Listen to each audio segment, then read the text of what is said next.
But for now, Rob, let's go to an old friend. We talking about young quarterbacks. This is an old coach, Bill Belichick. Now, yesterday, the Patriots lost yet again. They're 2-8. And at least they're consistent. Yes. Bellichick looks to be at his wits' end. He may or may not be benching Mac Jones. Well, he pulled him out for the final drive, right? The final possession. Yeah.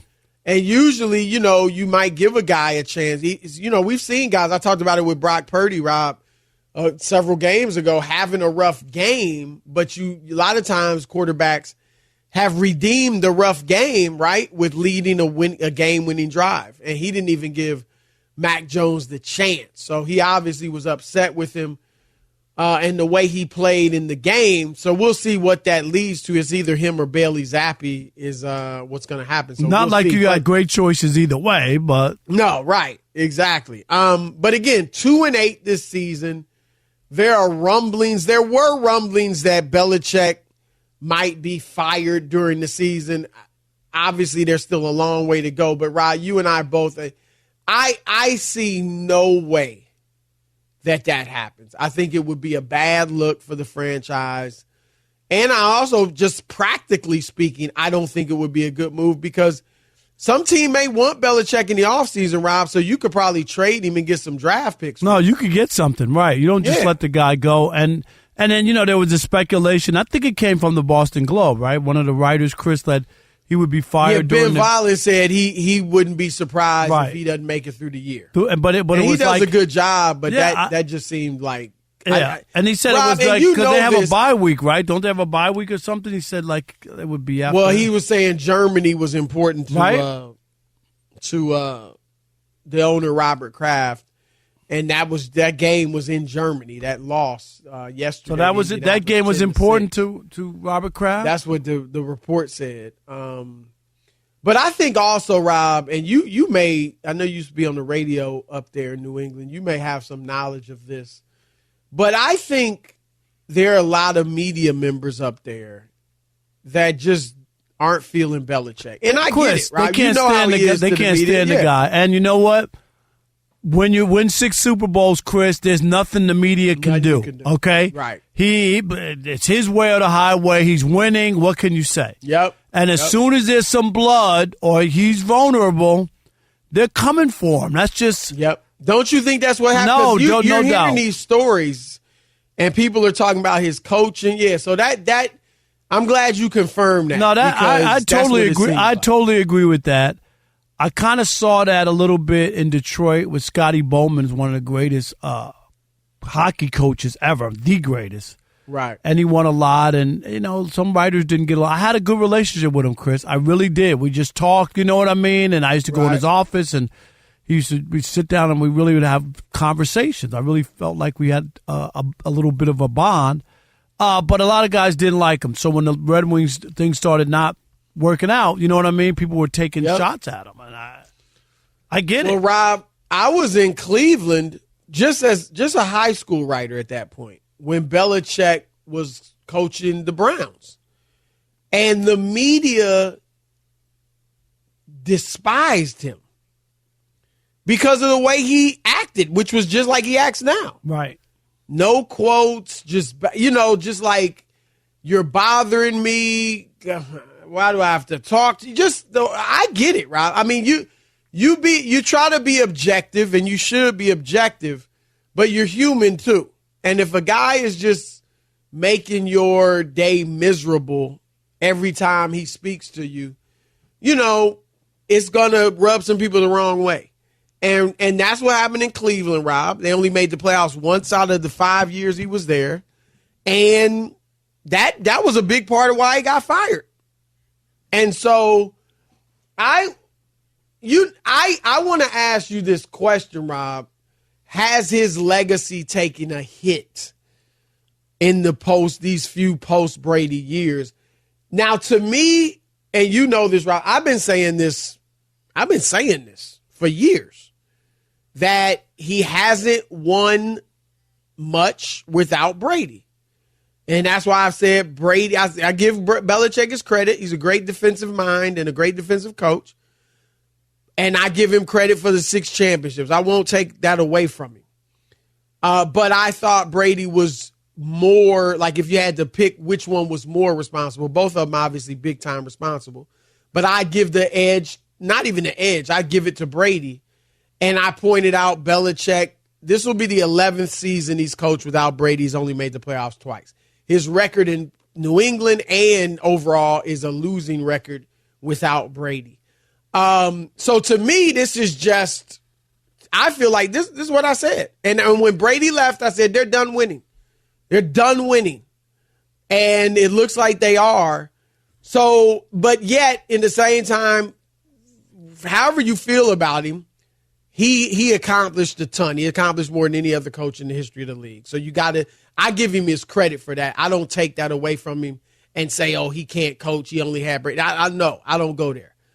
But what I want to ask you, because I've heard commentators, and we talked about some of the writers in Boston, what they may be saying, but you also hear people saying, going further than me, like it was all Brady, or it was he's not that great. He's, without Brady, he's not the GOAT. And, really, and even the talk of him potentially getting fired either during the season or after it.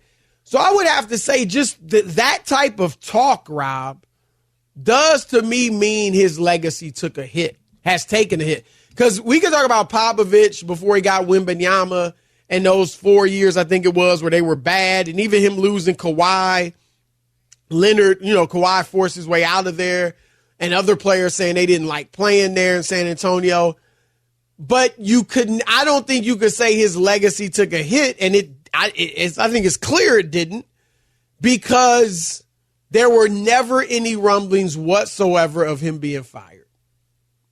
Never an inkling of a doubt or a hint from the franchise that they thought he wasn't that good or he could get fired or anything like that. So I think with Belichick, I think his legacy has taken a hit. And it's because it's been so bad in the post-Brady years. Yeah, I totally disagree. I don't think that because of what he's been able to do, Chris, in his career, there's just no way you're going to look at it and act like, oh, yeah, he wasn't great, or you talk about it was mostly Brady, but they had like top 5 defenses that he had his hands on and he put together. And I get what Brady did, but they won the first 3 Super Bowls, and Tom Brady wasn't a prolific passer and comeback artist that he wound up in the second act after they went to 9 or 10 seasons without winning a Super Bowl. So I don't believe that. I don't think the way we look at great people in their careers, Michael Jordan played in Washington for 2 years and didn't even make the playoffs.